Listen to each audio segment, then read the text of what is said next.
What's going on, Ambitious Vet? Welcome to the Ambitious Vet Show. I'm your host, Chris Hoffman. I'm a Marine Corps veteran turned award-winning entrepreneur who realized immediate transition education expires when you desire more than just your basic needs being met. What do I mean by basic needs? It is your everyday survival needs. Basic needs, healthcare, food, money, all that good stuff. What happens after you reach that? And I found that there was a unique niche right there for people that like to coin themselves that were former in the military as ambitious vets.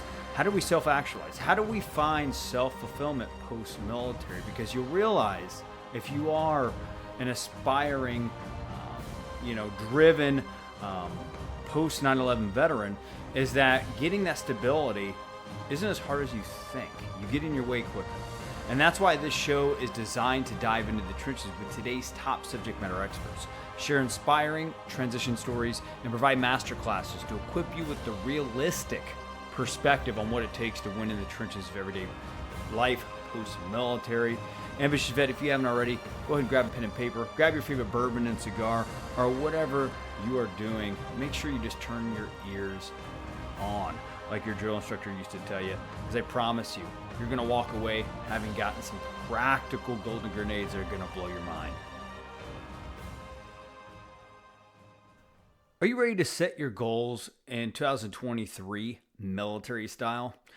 Maybe you're still active. Maybe you've been out of the military for a while. Maybe you just, forgot how we used to strategically plan in the military.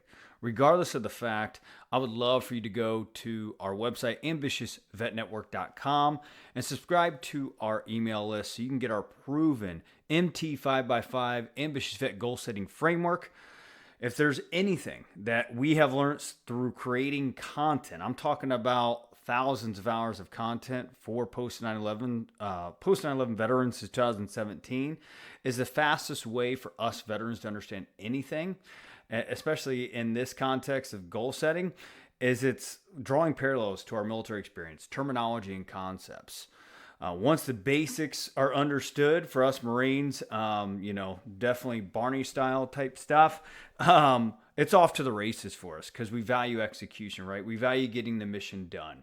And all this jargon around SMART goals, that you can't insult our intelligence with that. 80% of people don't even get their SMART goals completed because they lack the self-awareness, critical thinking skills, and resourcefulness needed to think all the way through like us military personnel were trained to do. Because think about it.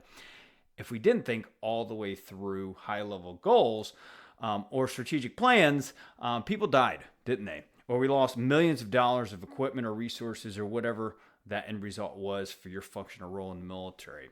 So my goal here is to provide you a free resource, actually not a free resource, just the cost is your email list and your name inside of our email list. Then you get this PDF booklet that can walk you through a simple framework that's going to allow you to gain the clarity to get your mission done in 2023.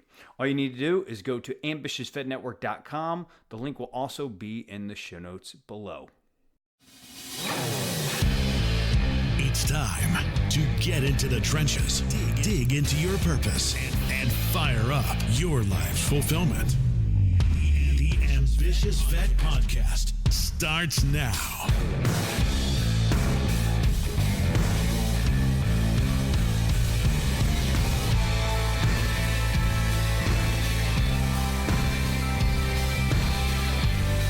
Hey, what's going on, Ambitious Vet? We are right back inside the trenches this week with Eric Brew.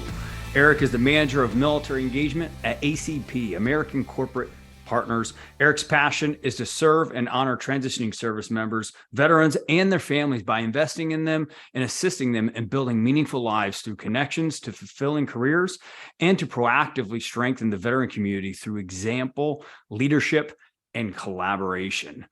Eric, brother, are you there? I am, man. Thanks for having me. Dude, I got to find out who wrote that. That was really well said. Brother, I have no clue who wrote that, man. All I know is I was trying to make sure I could read it sexy. You know what I mean? Mission accomplished, brother. Mission accomplished. That was really well done. Come on, brother. Well, hey, man, Love to have you on the show. Love your energy, man. I love what you're doing on LinkedIn. Every single post you're posting on LinkedIn, I think, is just a byproduct of all the work you're doing behind the stage for a lot of veterans within your servant heart and your leadership. But I don't want to steal your thunder, brother. Feel free to just share the gaps inside of your background. Let us kind of a little bit know more about your background. Yeah, sure. So I'm an Army retiree. I started my career in the Marine Corps back in '96. Yep, did 4 years in the Marine Corps. Wasn't having the fun I was promised. I cut sling load and got out of there. Did my tour, finished honorably, but just wasn't enjoying it. So moved on. Failed miserably in transition the first time. I couldn't even tell you how many jobs I had trying to support a small family. Trying to figure it out as a junior enlisted who came out of the military with one tour behind him. Fast forward just a little while, 9/11 happened. On 9/11, I walked into a Marine Corps recruiter and said, "Hey man, I'm back. Let's go. I don't know if you know what just happened, but I'm ready to rock and roll." And the recruiter looked at me and told me to pound sand. So we don't take quitters. So broke my heart a little bit, but hey, I understand. So I walked out of his office. I banged a hard left, walked into an Army recruiter's office. I got about 3 words out of my mouth and he was like, "Let's go right now." So I spent the next 21 years in the Army. So I retired in 2020. Like I said, just under 25 years of service. Spent it as a knuckle dragging, barrel chested grunt, going all over the world and doing cool or weird things with weird people in weird places. But yeah, I transitioned in 2020. I started my transition early in 19. Yeah, it was rough, man. Transition the second time wasn't any easier. As a matter of fact, I think it was harder. I think it was a lot harder the second time because I was so ingrained into the way we think. I was so ingrained in the way we do things and the way we speak about ourselves or we speak about what we do. And I was so ingrained into the culture of the military. It was really hard for me, man. And of course I failed in transition again, right? I think everybody has that moment where they're like, "Man, I'm not doing this right." Yeah, that led me to some pretty dark places, man. Yeah, that led me to some pretty dark places. Yeah, I don't want, man. I don't want to. It's sunny outside in Georgia. I don't want to bring a rain cloud over this thing. But just to be honest, dude, like, when I went through my transition, I had this great plan, right? I mean, I'm a first sergeant. I'm a father. At that point, I had one son serving. I have grandkids. I'm accomplished, man. I've done a lot of stuff. I got my plan, and I put this chokehold on this plan that like nobody was going to break. Right? It was the perfect rear naked choke on this plan, and it just fell apart. It crumbled at my feet. And so I had to step back and I had to start like reassessing. And I'll never forget. One day I was sitting on my computer on my couch and had the Google machine up, right? And I'm staring at the Google machine, and I didn't know what to type. And that hit me like a ton of bricks, brother. Because I quickly, I'm process minded, right? I'm analytical. I got to figure out why can't. It told me that it wasn't that I didn't know the answer. I didn't know the flipping question. I didn't even know what I was supposed to ask. I had a plan that went to crap. Yeah.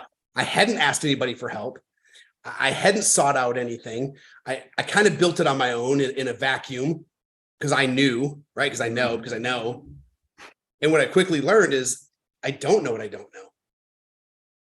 Yeah, brother. I'm going to stop you there. And I appreciate you kind of giving us a picture of that, right? A first sergeant, like I think I told you offline in a previous conversation, I got out as an E4 corporal. I did 4 and out, and was just like, "Hey man, if I fuck it up in the next 4 years civilian life, the Marine Corps hopefully will accept me before the age of 28. So I got out at 24 years old, and thank God, looking back, I mean, I'm happy I didn't go back in, but man, to you, man, looking up to you as a first sergeant, I know that was always a rank for us enlisted guys that were just like, man, that is the motivator. Anytime I'm feeling like I don't want to be waking up at 04 or whatever, I'm going to the first sergeant office just to be, get squared away, man. So you went from this hard charging, motivated enlisted leader that a lot of us, up and coming enlisted leaders look up to getting out and kind of getting lost and not knowing the questions to ask because you were always the person that had the answers. Us corporals, man, would be going to the first sergeant, man, "Hey, I need to get squared away, smack me across the face, something, First Sergeant, right? So that's an incredible story. Thank you for breaking that down. And Ambitious Vet, this leads us to our overall topic that we want to kind of unpackage here, is how to get out of your own way to seek after mentorship. Now that's abstract, man. A lot of people are just saying, hey, man, I'm in my own way. You know, what the hell does that mean? I know you kind of already hit it on for personally you, Eric, but kind of like break that down more. What are the risk factors? How can we identify as ambitious vets that we're quote unquote in our own way? Man, you said it. That's super vague, brother, because every one of us have a unique story, right?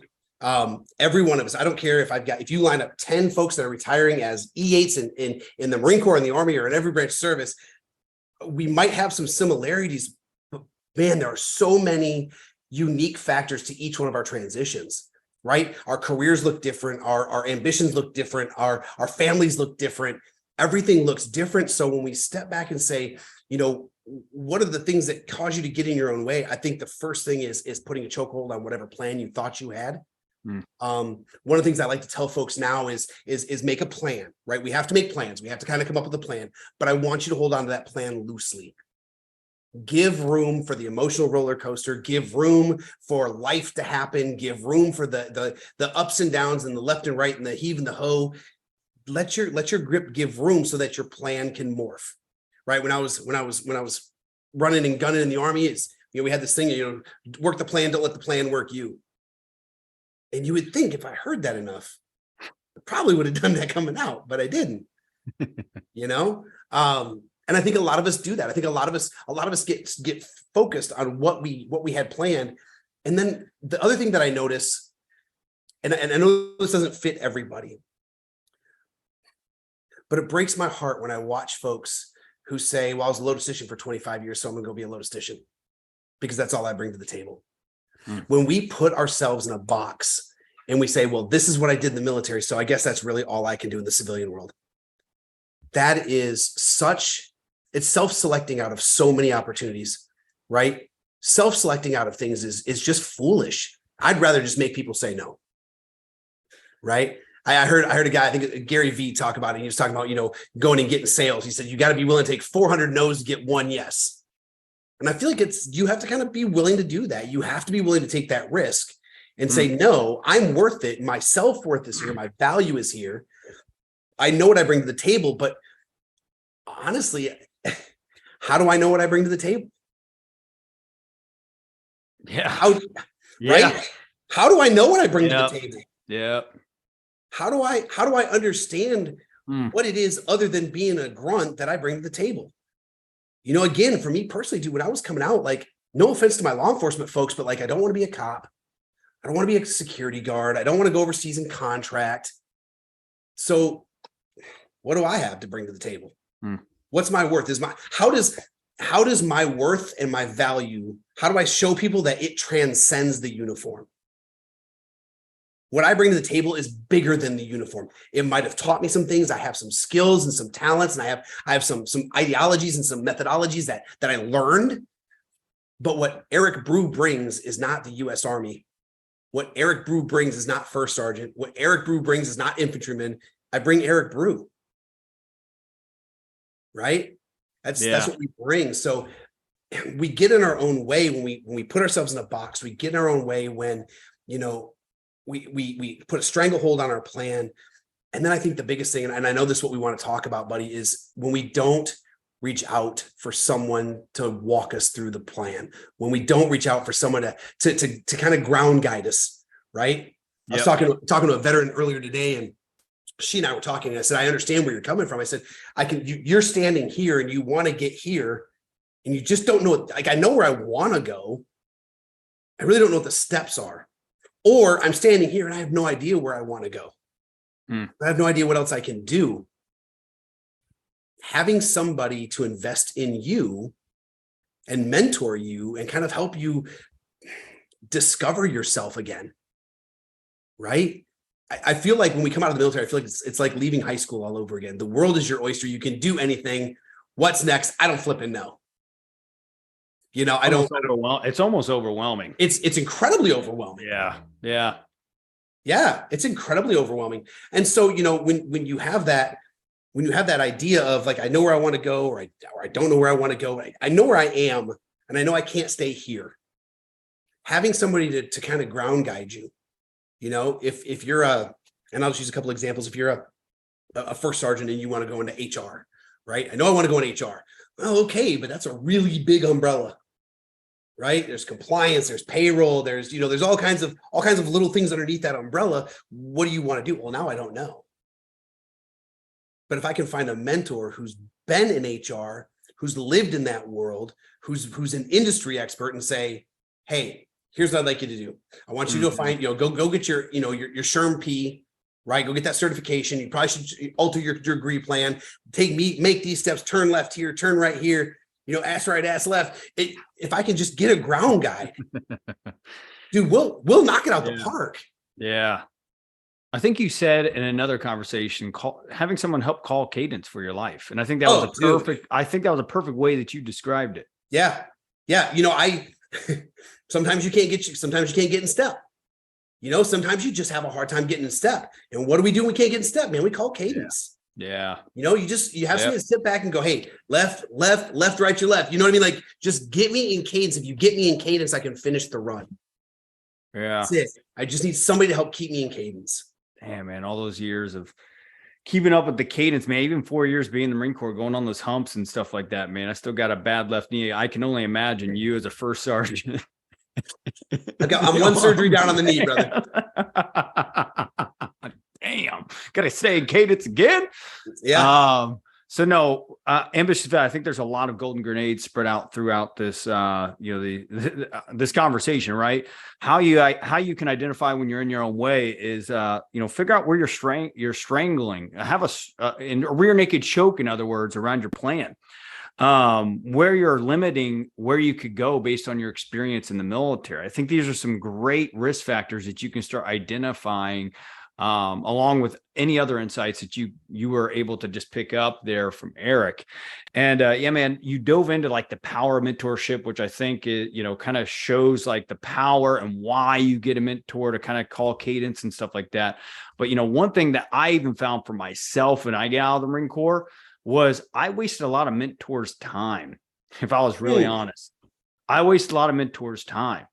And I don't know what you've seen being like a military, a leader within ACP and a mentor in veteranity and stuff like that. But I think even talking to an ambitious vet that wants to get proactive around having that mentor session be as productive as possible.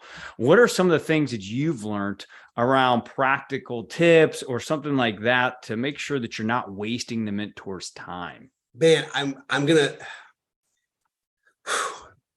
have to push back a little bit, buddy. I got to push back on this. Please. And here's why, because sometimes it's more important to come to that meeting and say, I don't know. Help me figure it out. I don't have anything to say. Yeah. There's so many times when I was when I talked to my mentors, and I've been in that same trap where it's like, I don't really want to talk to so-and-so because, I got nothing to bring to the table this time. I don't even know where I'm at right now. Like, he or she had me do this and I don't have that complete, and I really don't know what's next, and I don't want to waste their time. Yeah. But if you have somebody who's truly invested in you, then those moments aren't wasted. Mm-hmm. You said something earlier, you were talking about, you just don't know. And as a first sergeant, that is not a popular sentence. Right? When I walked into the meetings and they were like, hey, first, I can't say I don't know. Yeah. Right. That was something I had to get over. Because there's a lot of times I don't know, brother. I'm still in transition.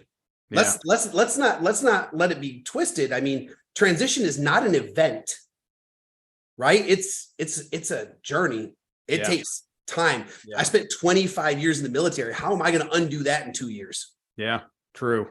Right? How do I undo that in 2 years? Right. I'm not gonna decentralize my brain, right, from first sergeant talk. Every once in a while, my hand starts to, I got to, loosen it back up again. I got to loosen it up.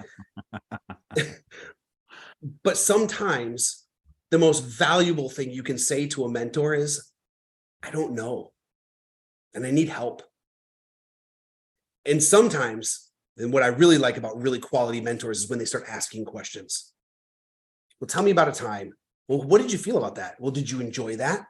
Mm-hmm. So I would say to bring to the table, things you do need to bring to the table is a willingness to do a self-inventory, a willingness to say, I don't know, a willingness to be transparent, which is hard for a lot of us, to be authentic and genuine, right? If I'm I don't even know, I'm going to have a horrible example here, but if I'm a knuckle dragging grunt or combat arms guy, but I really want to read books to children, like I need to be okay saying that, right? I've got to be okay being my authentic self. Yeah. Shedding the uniform is difficult. It is not easy, but getting down to who you are authentically as a human being. One thing I tried to remind, my junior leaders when I was in the military is the people you're leading in uniform were human beings before they put the uniform on, and they're going to be human beings when they take it off. And they were human beings while they wore it. So as you go through, you have to accept being a human being. Mm-hmm. And as human beings, we're fallible. We fall short. We don't get it right. We screw it up. So we have to accept that. So when you go into a mentorship session, you're talking to a mentor, I don't care how important they are. Sometimes just looking at them going, Chris, dude, I'm sorry, man. I know we're on the clock right now, but like, I don't know. Yeah. You asked me this really important question. I wrote it down and I've been staring at it for a week or a month, and I don't have an answer. Can you help me formulate an answer? But at that moment, that's when you have to have that willingness to do a self-inventory and look inside. Okay. No, I don't want to do that. I do want to do that. And this fills my cup, right? And this makes me feel. So I think that's where mentorship is. It's not just, and I said earlier, it's not just what certifications do you need, or it's not just what do I need. Sometimes it's about how do I figure out what I want to do? Yeah. Yeah. Right? I love that idea of inventory. I love the idea of coming in and just being willing to just be like, hey, this is kind of the reality of my life.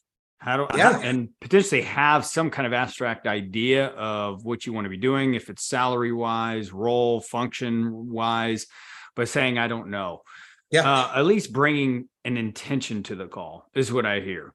Right. Yeah. Something like that. But man, I love the pushback, brother. And I wouldn't expect anything less from a first sergeant, brother. I appreciate that. I think that because so many of us are unwilling to say the words, I don't know. Yeah. We're terrified of that sentence because it when we say, and this is something I'm going to give you, I got to say this, when we say, I don't know, sometimes that's a defeatist attitude, right? Sometimes that takes the power and the wind out of my sails. And so what I encourage folks to do, if you're in that place, if you're listening to this and you're in that place where you just don't know, the piece of advice I would give you is I want you to look at yourself in the mirror, and I want you to hire yourself as the CEO of your transition and give yourself permission to not know the answers. That's very different. I'm giving myself permission. I'm giving myself authority to not have all the answers, but then to go find them. Right? So it's a perspective change. It really is. It really is. It's learning how to ask the questions, right? To your point originally from the beginning of the show is like going up to Google as a first sergeant, transitioning like, hey, I know the answers, but I just don't know what question to type into Google. Yeah. Right. And it's as simple as that, like knowing what questions to ask. Right. And being willing to be transparent when you don't know, which is scary, man, because we get out of the military, man, and we're just like gung ho, and we don't want to look weak. And, personally for me, during my Marine Corps transition, man, anytime I admitted that I didn't know, I felt like I was going to be found out as a fraud. I wasn't as valuable. They weren't going to see me as valuable and all this stuff. But you have to get the confidence admits that someone who's confident admits when they don't know. Yeah. We call that imposter syndrome. Yep. Yeah, and so many of us suffer from that. Brother, my boss is excellent. She's the best person in the world, because anytime she sees me suffering from that, because again, I'm at a place, I have no idea how I got in some of the rooms I got into. I have no idea how I'm in some of the places, and I talk to some of the people I have no idea how I got here. And anytime I start having that conversation, my boss often, and I love it when she does it. It pisses me off, but I love it when she does it. And she'll say, Eric, that sounds like internal dialogue. That's just something you're saying to yourself. You haven't heard anybody else say that. And we do that to ourselves so many times. There's this idea that I have to prove I belong here. Right. And sometimes you do belong here and you're not the one that sees it. Brother, that's some good shit right there, brother. That's some really good stuff. And I can tell you lived it, because I can hear the weight to your words when you say it. It's not just a self-help book that you've read. No, dude, listen, when I went through my transition and I started experiencing all of this, that night that I was on Google and I couldn't figure it out, that put me into about a 36-hour tailspin. And that ended me on the phone with an emergency counselor from Military One Source talking me out of suicide. Because I didn't understand why I couldn't figure it out. I couldn't understand why somebody who is accomplished, I know what I've done. Why can't I figure this out? And then it started making me think about every young soldier that I let get out of the Army without asking what their plan was, without any of the knowledge to help them transition. Where were they now? What were they going through? Mm-hmm. You know what I mean? So that is all. I mean, all of that I lived that. I've traversed that ground, brother. I've walked it, and I still struggle with it. It's still hard, but we have to make sure, folks like you who have these great platforms to reach people, we have to make sure that anybody we touch doesn't have to go through that. You know what I'm saying? Yeah. No, I mean, yeah, it's one thing to have a content provider, but it's another to have the, mentor just creating the cadence to walk through. Right. Yeah. And I, brother, I admire your vulnerability and your transparency. You're, based on your bio that I so elegantly spoke about, how based on a good writer, you're leading by example, and you can tell. So I appreciate you doing that. But brother, before we kind of dive into where an ambitious vet that's listening to this can learn more about you and ACP, and maybe take advantage of some mentorship opportunities as a spouse, veteran, or potential active duty member, tell us more about ACP from your own words. So ACP is awesome, dude. It's a really powerful platform. We're a 501c3, so we're a veteran nonprofit.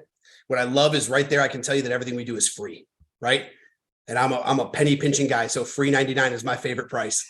But we're a nonprofit. What we do is we focus on mentorship, right? This is why we want to talk about ACP. We focus on mentorship, and I'll tell you, I don't know if you know this or not, Chris, but this January is National Mentoring Month, so kind of a big deal around ACP right now. We're all the buzz right now because it's National Mentoring Month. But really, what we do is we focus on mentors, and we partner with over 100 companies, most of them Fortune 500, Fortune 100 companies. And really what's cool is that the mentors that we have in our program, first and foremost, are all volunteers. They do not work for ACP. They work for the organizations that we partner with. So if you're looking at becoming a banker, well, we've got, banking institutions that we partner with, that we can find you a mentor who's been in the industry, right? We focus on mentorship. It is a 1-year-long mentorship. We call it a one-on-one customized mentorship, which is super cool because it means that you are the only protege that mentor is working with for a year. So they're not going to have 3 and 4 and 15 other proteges. It's just you and that one person. We ask for 1 hour of meaningful conversation a month, whether that's 30 minutes, or if you're like me and you love to talk, my mentor and I, we ended up talking 3 and 4 times a month. Whether it was text or email or Zoom or something, I was constantly trying to absorb and devour information from her. But we will pair you up with a mentor for a year. And that's really what they're there to do, is they're there to invest in you and to ground guide you into that industry you want to go to. And I will tell you, it's not just about the industry. Sometimes, and quite frankly, the vast majority of us, we really don't know what we want to do when we grow up. Right. So we've got a ton of mentors who really enjoy helping you figure that out. That's their whole purpose in coming to the program, is they want to help people figure out what's next. But yeah, we've got folks, like I said, we got just over 100 partner companies, and that only makes up roughly 80% of our mentors. The other 20% come out of what we call our citizens program, which are smaller companies or individuals like DoD employees, law enforcement, teachers, entrepreneurs. So pretty much any niche industry or job you can think of, we've got a mentor there. Yeah. So you guys been around since 2008. Correct. And you guys started, I think, in the first year, paired over 500 returning veterans And now it's grown to over 4,000 plus a year, man. And I'm just reading that from the website, man. I'm Yeah. not going to act like I'm the Yeah, brightest guy in the we've room. had over 25,000 come through the program. That is insane. And Ambitious Vet partnering up with Fortune 100 companies. And what I love about that is direct mentorship within those huge corporate partners is you start creating brand champions within those companies. Correct. And that's whenever things start accelerating within your career pathway. Yep. So I love that, man.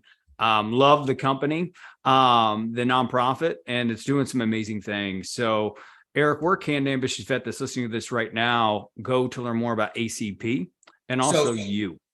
Oh man, follow me on LinkedIn. And I'm a big fan. Listen, I'll tell Chris, I think I said this to you when we first connected, but I say it to as many people as I can.